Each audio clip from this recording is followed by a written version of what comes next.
Assalamualaikum Assalamualaikum warahmatullahi wabarakatuh. Perkenalkan nama saya Danisa Marsha Aurelia, dengan NIM 0603523025. Hari ini saya akan menjelaskan tentang psikoanalisis. Psikoanalisis adalah salah satu cabang ilmu yang dikembangkan oleh Sigmund Freud dan para pengikutnya sebagai kajian fungsi dan perilaku psikologis manusia. Awalnya istilah psikoanalisis hanya digunakan saat hubungan dengan Freud saja. Jadi istilah psikoanalisis dan psikoanalisis Freud memiliki arti yang sama.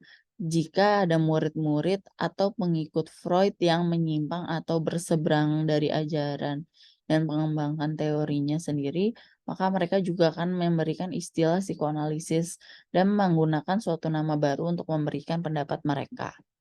Saya akan menjelaskan tentang Sigmund Freud. Sigmund Slomo Freud atau lebih dikenal dengan nama Sigmund Freud lahir pada 6 Mei 1856 di Freiburg, Moravia, yang terletak di Kerajaan Austria. Sekarang berganti nama menjadi Republik Ceko. Dirinya merupakan anak dari Jacob Freud dan Amalia Nathanson. Teori Sigmund Freud, dinamika kepribadian adalah bagaimana dari energi psikis seseorang yang didistribusikan dan dipergunakan oleh Das S. Das Ich dan Das S. Huberdeach. Freud mengungkapkan bahwa setiap energi yang ada pada manusia adalah berasal dari sumber yang sama, yakni makanan-makanan yang telah dikonsumsinya. Artinya energi manusia kemudian bisa dibedakan dari penggunaannya, yakni energi fisik yang merupakan energi untuk segala aktivitas fisik dan energi psikis yang merupakan energi untuk aktivitas aktivitas psikis. Assalamualaikum warahmatullahi wabarakatuh. Nama saya Alifa Sabia Amri, ingin menjelaskan mengenai psikoanalisis dengan tokoh yang bernama Karin Horney.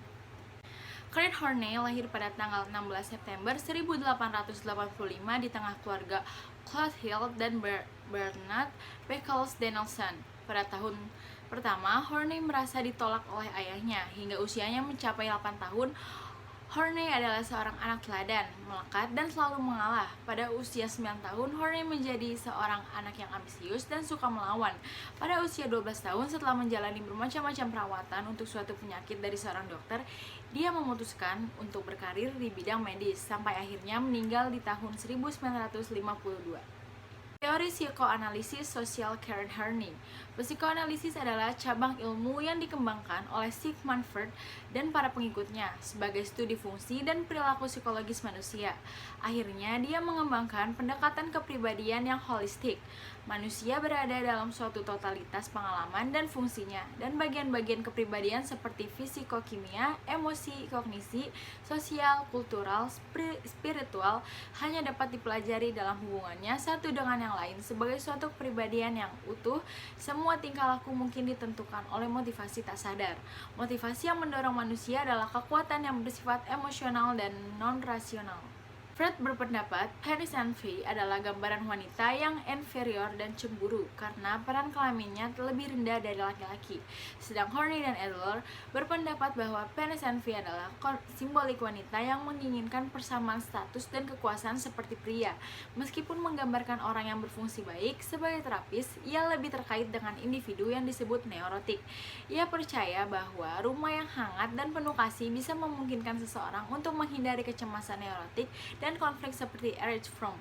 Namun, dia juga percaya bahwa aspek tertentu dari masyarakat kita menciptakan konflik yang intens seperti itu di masyarakat, bahwa mereka mungkin juga perlu banyak istirahat.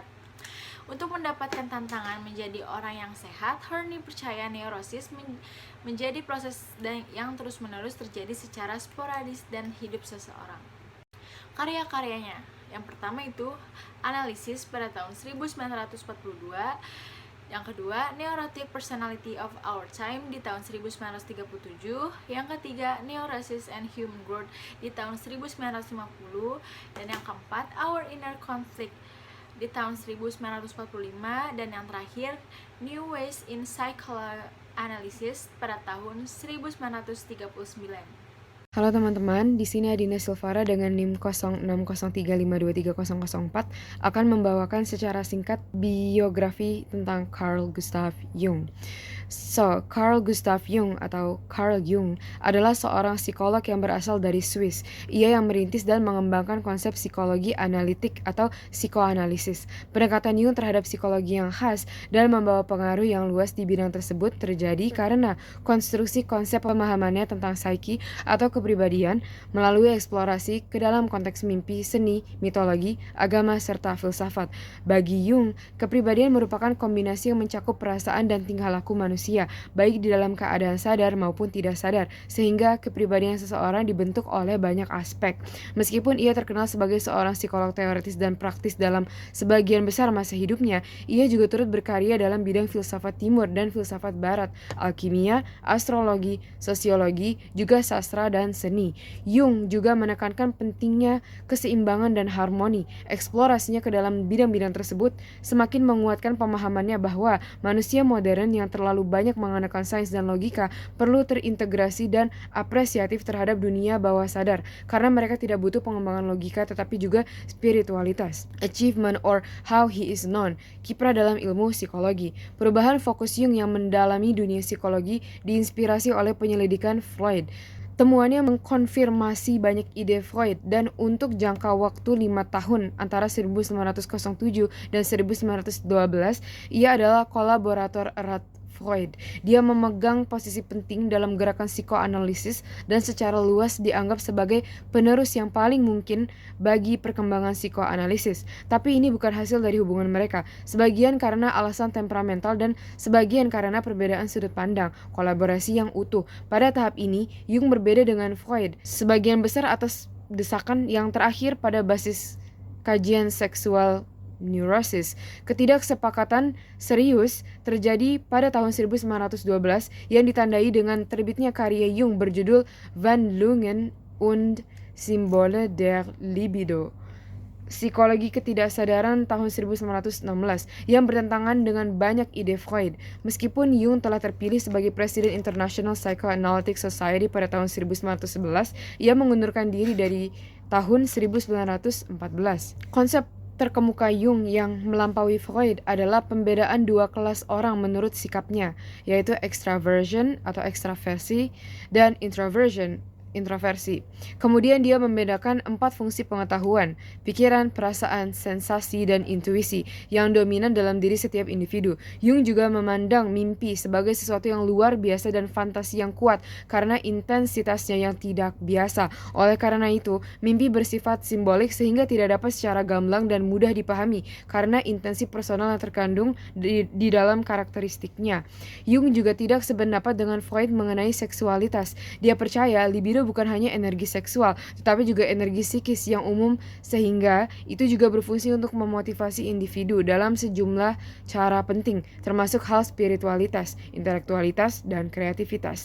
Bahkan, libido dalam perspektif Jung merupakan sumber motivasi individu untuk mencari kesenangan dan mengurangi konflik. Perbedaan lainnya antara Jung dan Freud tampak dalam konsep ketidaksadaran kolektif atau transpersonal. Ketidaksadaran kolektif Jung ini adalah kontribusinya yang paling orisinal dan kontroversial dalam teori kepribadian. Kontribusinya ini menyoal tingkat ketidaksadaran yang juga dimiliki manusia lainnya yang terdiri dari ingatan laten dari masa lalu leluhur dan proses evolusi. Menurut Jung, pikiran manusia memiliki karakteristik bawaan yang tercetak padanya sebagai hasil evolusi. Kecenderungan-kecenderungan universal ini berasal dari masa lalu leluhur manusia.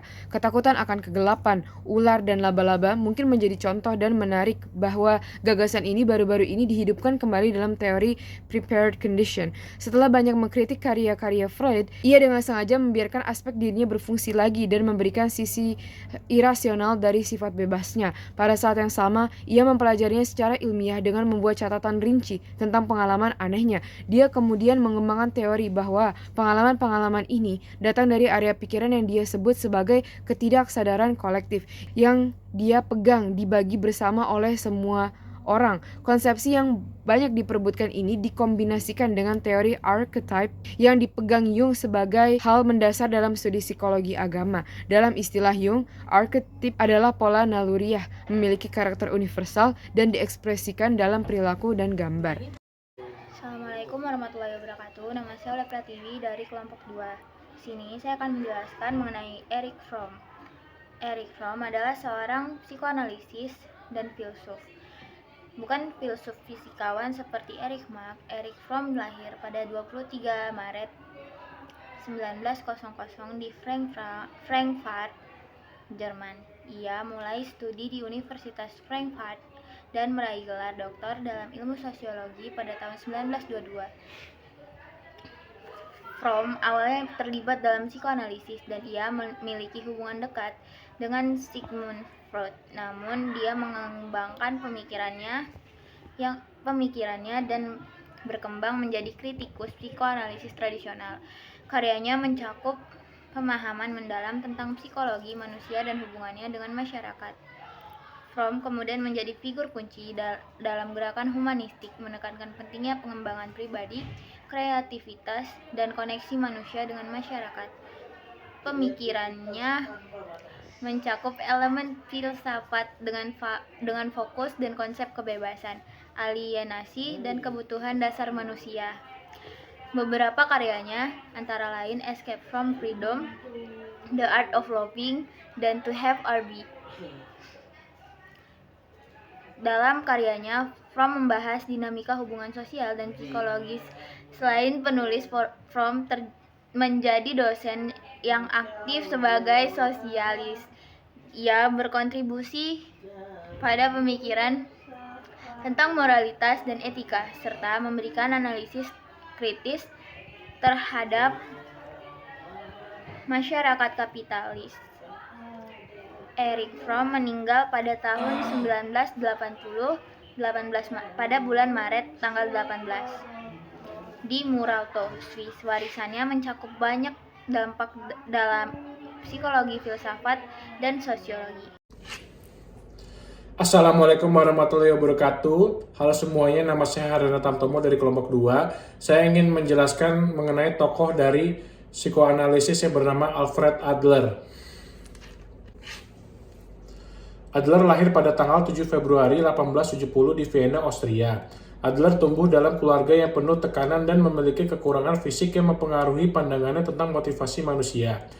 Adler menempuh pendidikan di Universitas Vienna dan lulus dengan gelar dokter pada tahun 1895. Awalnya dia menjadi dokter umum sebelum akhirnya memutuskan untuk belajar di bidang psikiatri dan akhirnya menjadi psikiater.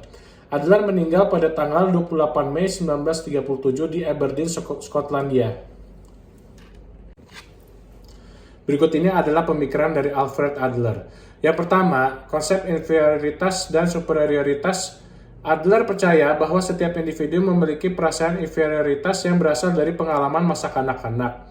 Individu yang merasa tidak kompeten atau tidak berharga memiliki motivasi untuk mencapai superioritas dan mengatasi rasa inferioritas tersebut. Yang kedua, motivasi dan gaya hidup. Adler menekankan bahwa individu berasal dari tujuan-tujuan yang ditetapkan oleh gaya hidup mereka, yaitu pola pikir dan tindakan yang membentuk cara mereka berinteraksi dengan dunia. Yang ketiga, lingkungan sosial. Adler melihat pengaruh lingkungan sosial termasuk keluarga dan masyarakat sebagai faktor penting dalam perkembangan individu. Ia menganggap individu sebagai makhluk sosial yang membangun hubungan dengan orang lain dan dipengaruhi oleh norma dan ekspektasi sosial. Yang keempat, tujuan pribadi dan psikoterapi. Adler mengembangkan pendekatan terapeutik yang bertujuan untuk membantu individu mengidentifikasi tujuan-tujuan pribadi mereka. Untuk mencapainya, psikoterapi Adler berfokus pada meningkatkan kesadaran individu tentang gaya hidup mereka, menggali potensi mereka, dan mempromosikan perubahan positif. Dan yang terakhir adalah kesadaran sosial. Adler mengajarkan pentingnya kesadaran sosial, yaitu kemampuan individu untuk memperhatikan dan menghargai kebutuhan orang lain, atau dengan kata lain, kita belajar untuk mempunyai rasa empati kepada orang lain. Berikut ini adalah karya-karya dari Alfred Adler. Yang pertama, bukunya berjudul Understanding Human Nature pada tahun 1927. Yang kedua, bukunya yang berjudul The Practice and Theory of Individual Psychology pada tahun 1924. Yang ketiga adalah Social Interest Challenge to Mankind pada tahun 1933. Yang keempat adalah The Neuratic Constitution pada tahun 1912. Dan yang terakhir adalah The Education of Children pada tahun 1929. Sekian aja dari saya, kurang lebihnya mohon maaf dan assalamualaikum warahmatullahi wabarakatuh.